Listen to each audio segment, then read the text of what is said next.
Kroger is an interesting stock at the moment. They're trying to merge with Albertsons and the FTC is trying to block it. Trading at only 12 forward PE, so let's see if this is a buy. First of all, we can see they had okay growth. It was kind of slow after 2017. It's a supermarket. It's not gonna grow very fast. We can see revenue growth always hovers around 4 to 5% on average. But what they are doing is share buybacks. They are buying back huge amounts of shares each year. They always buy around 3 to 4% of shares back each year, so that's a massive amount of share buybacks. That also explains why free cash flow per share has catapulted from $1.4 per share in 2014 to now $4 per share. However, that repurchase program has been paused for now because they're going to buy Albertsons. And that is going to increase their debt by a lot, and they're trying to deleverage. So for the next few years, if this passes, you will not have share buybacks. Currently, Kroger has around $17 billion of net debt. On their free cash flow of $3 billion, that is a lot of leverage already, so it makes sense that they're gonna try to reduce that once they bought Albertsons. Now let's look at Albertsons. We can see they have been growing fairly fast recently. They're a faster growing supermarket. However, they do not produce as much free cash flow because they invest a lot to grow. And that is the thing with Kroger. They have a lot of free cash flow and it's very stable because they're not investing as much. Albertsons was not really buying back a lot of shares over time. Albertsons just is investing in more growth, and that's also why they've recently grown faster than Kroger. They have just massively increased investment. Now that's a trade-off. Of course, in the short term, you will have less free cash flow. In the long term, you will have a higher market share and more growth. Now, of course, it's the question, will this deal go through? It is uncertain. I think it is going to. Ever since Lina Khan has been made chairman, they have just been trying to sue everyone, stopping every merger. So I think this will go through. They're going to sell off some stores. 1, to deleverage, and also 2, to reduce their market share in some areas so they're not seen as a monopoly there. They're trying to sell 413 stores. That's gonna give them a lot of cash. However, of course, it's gonna cost them a lot of market share. It is just them trying to appease the FTC.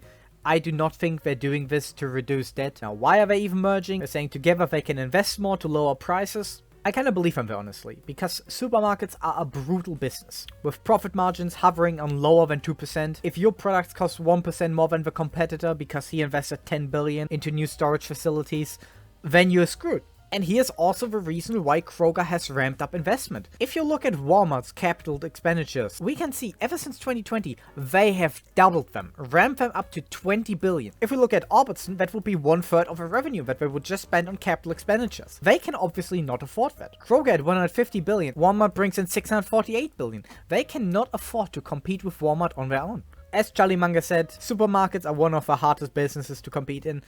You have to always be in front of a competition. I think letting Kroger and Albertsons merge would be the best thing. Together, they might be able to take on Walmart. Otherwise, Walmart in the long term is just gonna completely squish them. And Kroger knows it needs to invest in the supermarket business. They're selling off a specialty pharmacy business, for example. And that's just because they know they need all the cash they can to invest in the stores. They need to focus on the normal supermarket business. And for that, they will need everything they have. I know Buffett owns a small share in Kroger. It's 0.66% of their portfolio, so it's not a lot. In comparison, it's $2 billion value, around 5% of Kroger.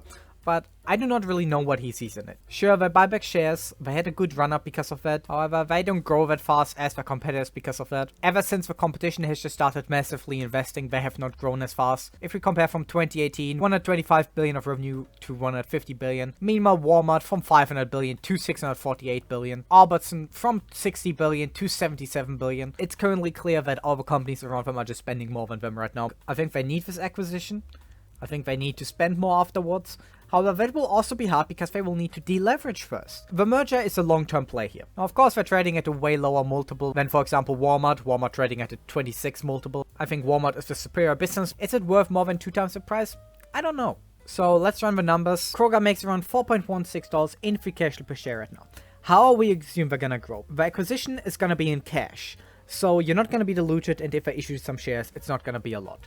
So I would say, first of all, the acquisition is going to increase free cash flow for the first 5 years. So let's say the acquisition alone increases free cash flow 3% per year. Then we take 3% organic revenue growth.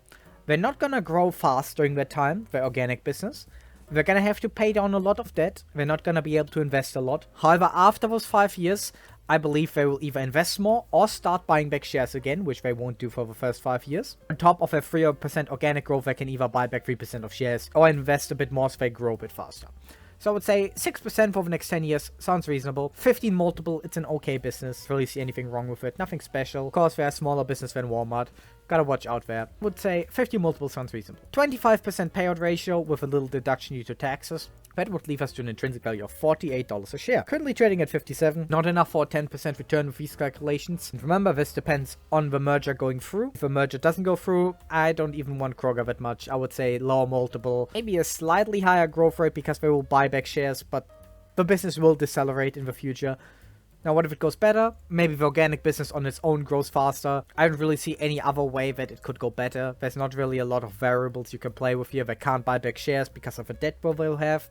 So let's just say the organic business just grows a bit better. Plus 20 multiple because it's a faster growing business. Then yes, $82 a share. Then it would be a fantastic buy. However, the multiple is one very high. 8% growth, even with the acquisition, seems very high, but this is the best result in this case. What if it goes worse? The acquisition barely increases free cash flow, organic revenue growth stays low. They can't buy back shares because they have to invest way more, and even that will just kind of keep up the growth levels. So 4% for the next 10 years.